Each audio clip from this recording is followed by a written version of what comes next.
Ladies and gentlemen, welcome to Talk Spicy. I'm Coach Gene Clemens. Thank you for joining me wherever you are joining me. Rate the show, comment, agree, disagree, but whatever you do, keep it spicy. 5-star ratings are appreciated. And if you're joining me on the YouTube site, make sure that you like, make sure you subscribe. Happy Monday, everybody. Hopefully you had a great weekend. My weekend, I wouldn't say my weekend was great. I would say that my weekend was really productive. I think sometimes a productive weekend can be awesome. Productive weekend can be awesome. Had some really great traction behind the article that I wrote about Fan Controlled Football, and shout out to everyone at Fan Controlled Football. The Bathing Ape Football Club punched their ticket to the People's Championship, and they will take on the Zappers, who have found their stride now that they have a stud like Kelly Bryant at quarterback there. I think it's interesting, right? We always talk about, is there enough quarterback talent, blah, blah, blah. Well, Bathing Ape they have a quarterback in DeAndre Francois, who was one of the most highly touted quarterbacks coming out of high school, who went to Florida State, had some success, and then through all of the turmoil and changes and everything, decided to move on, ended up finishing his career at Hampton. But he is a talent.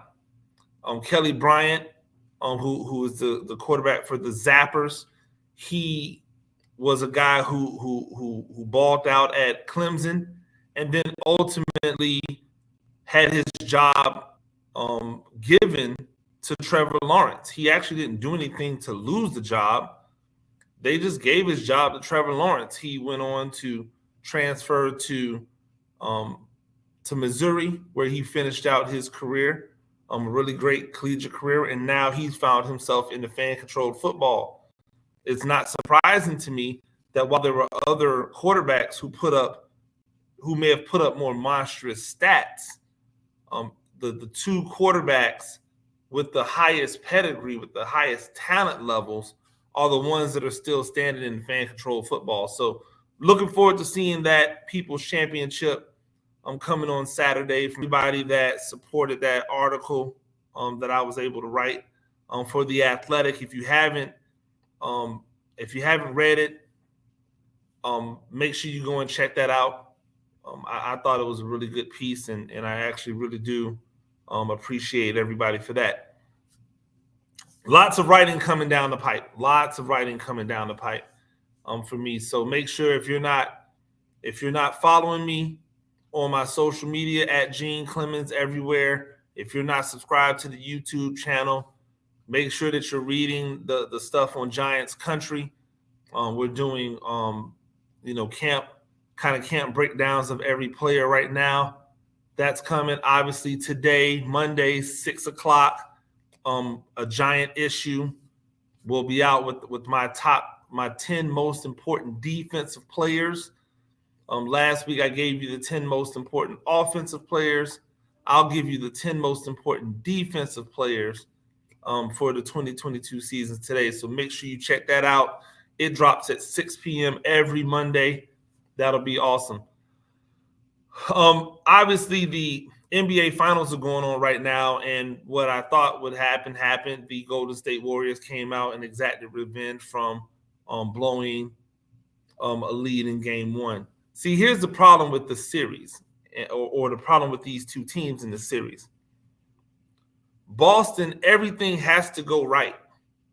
Everything has to go right. Somebody has to play outside of their mind, and then all of the things have to go wrong for Golden State. But for Golden State to win, if one or two things go wrong, they're still winning. Like if they only have a couple things that fall by the wayside, they have so much in the in their chamber that they could shoot from any from any position. Oh, you want to run them off the free throw line? Okay, well, they have a bunch of guys who can also hit mid-range. They have a bunch of guys who can attack the basket. They play defense. And that to me is the biggest thing that people don't talk about with the Golden State Warriors, the fact that they do lock up. They will guard you. They will check you.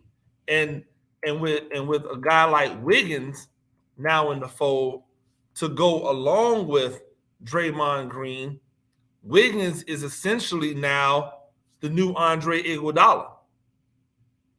And so I think it's interesting because not Matt Barnes, but Barnes, that Harrison Barnes, who played for them, gets so much flack. But Harrison Barnes was really good for them, and they won championships with Harrison Barnes. Now, would I trade out Harrison Barnes for Kevin Durant? Absolutely. Would I trade Harrison Barnes for Andrew Wiggins? No. So people acting as if like somehow the improvement is Wiggins, and the difference between Wiggins and KD. Like KD is a cheat code on that team. If he doesn't get hurt, they win it all again. If he doesn't get hurt and Clay gets hurt, they still win it all again. Like that's how much of a cheat code he is. With Andrew Wiggins, you have a guy who has essentially learned his role and is playing such. But it's just a bad situation for the Celtics to find themselves in, because they're in a hole. Like it's tough to beat this. You got to be perfect.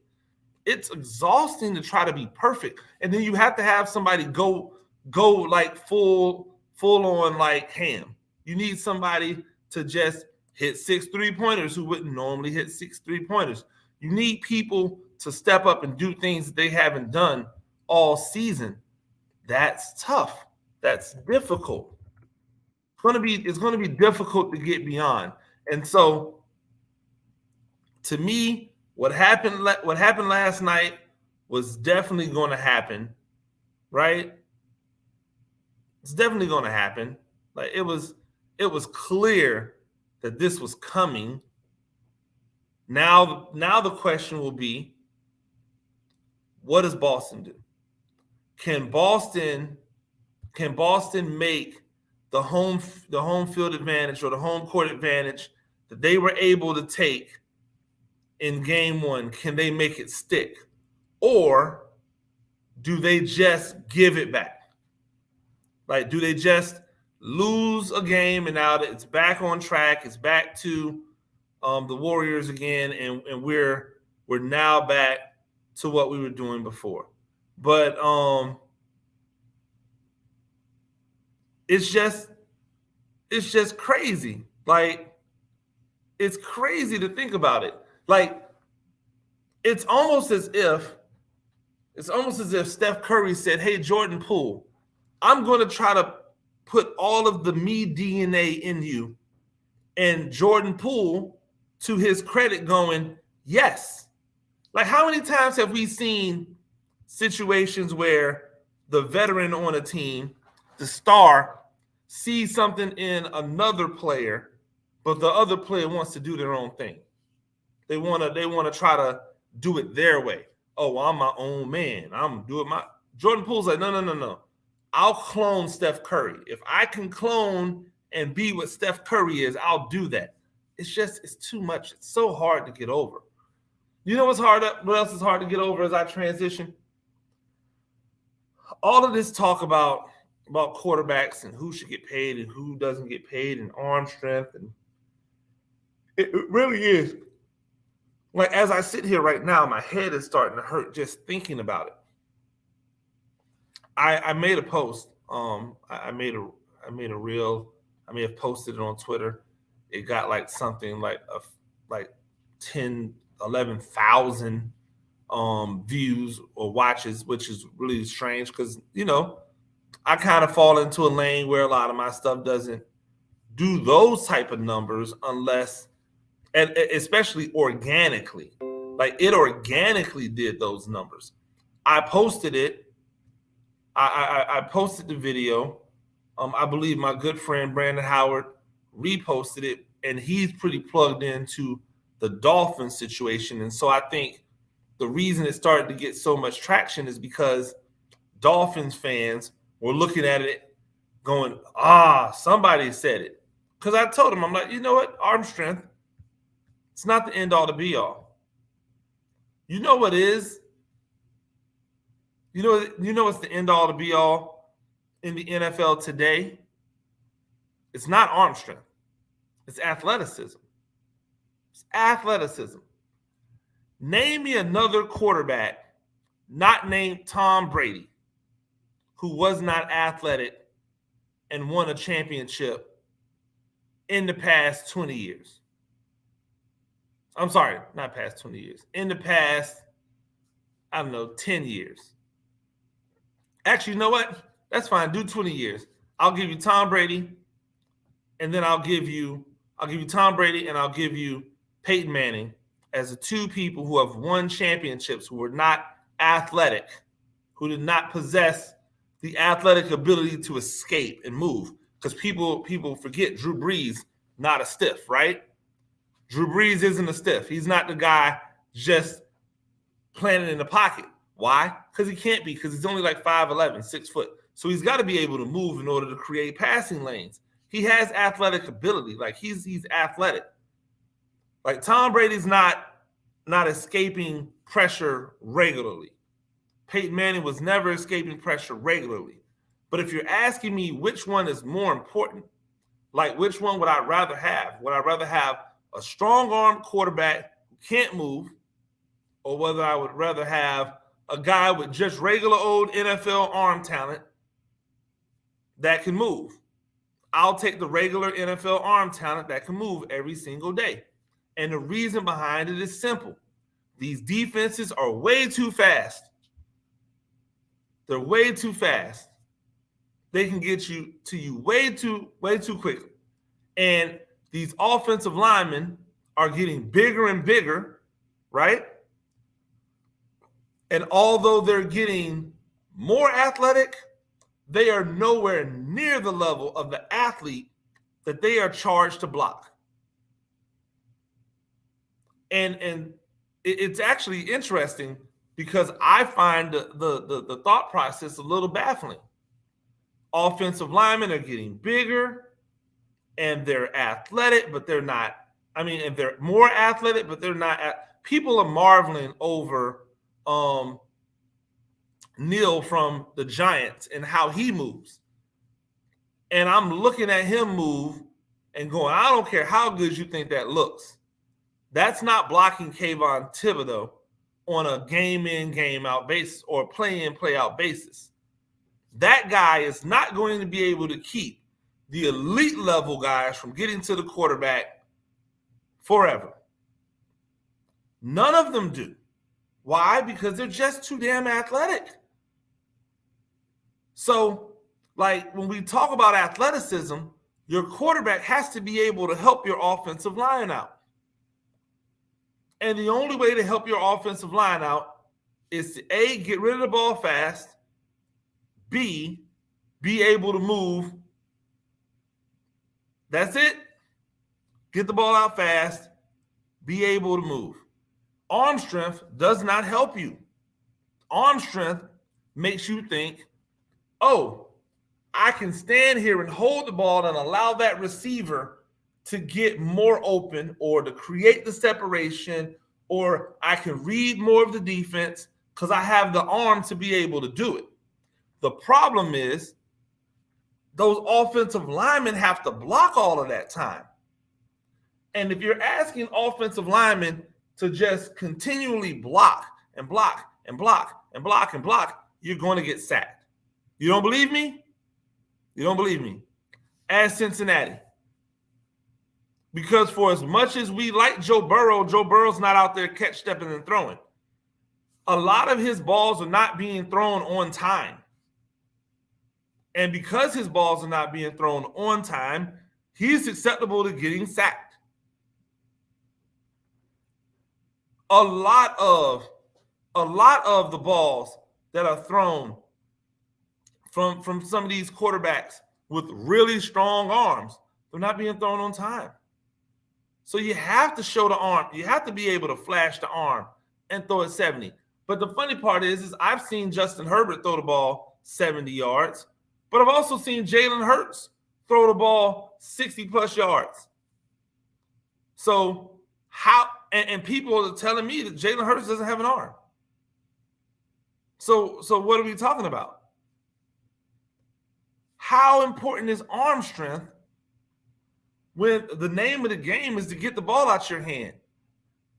If I'm throwing a fade ball as a coach, I want my fade ball thrown somewhere around 20 to 25 yards.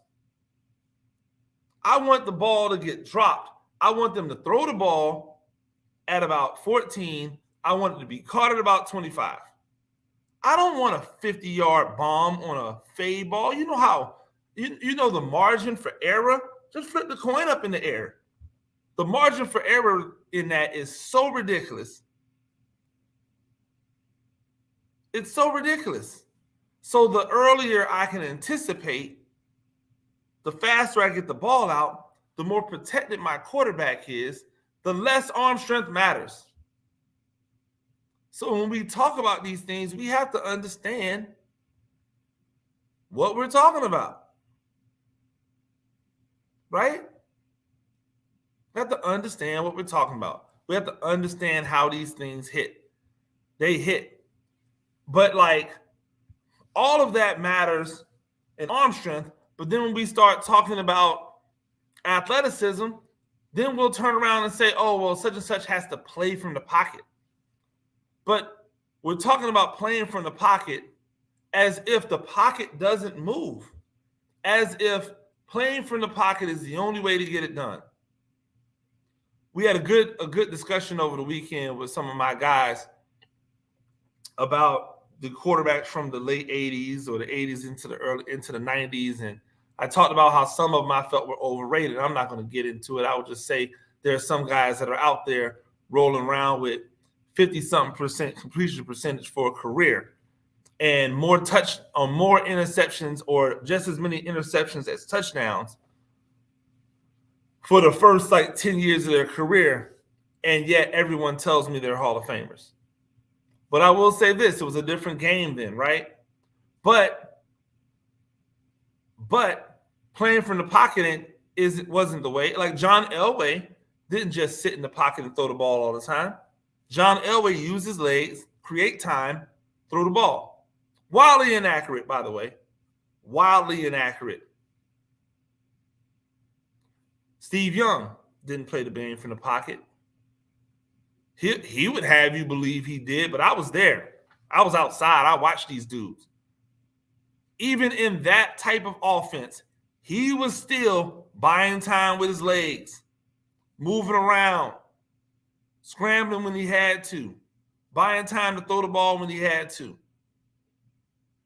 He had that in his game, and because he had that in his game, he used it. Why would you ever want somebody to not use it? These are the things that we tell ourselves because we want people to think that, oh, this is the only way you can get it done. But the reality is there more than one way to get it done. And until we start embracing that and talking about that on our television shows and showing it on our graphics, until we stop trying to say, well, this is the only way it can be done, we're going to have people looking stupid out there. Ladies and gentlemen, that's Talk Spicy. I'm Coach Gene Clemens. Do this thing a few times a week. Rate the show, comment, agree, disagree. But whatever you do, keep it spicy. 5-star ratings are appreciated. And if you're joining me on the YouTube channel, make sure you like, make sure you subscribe. Till next time, peace.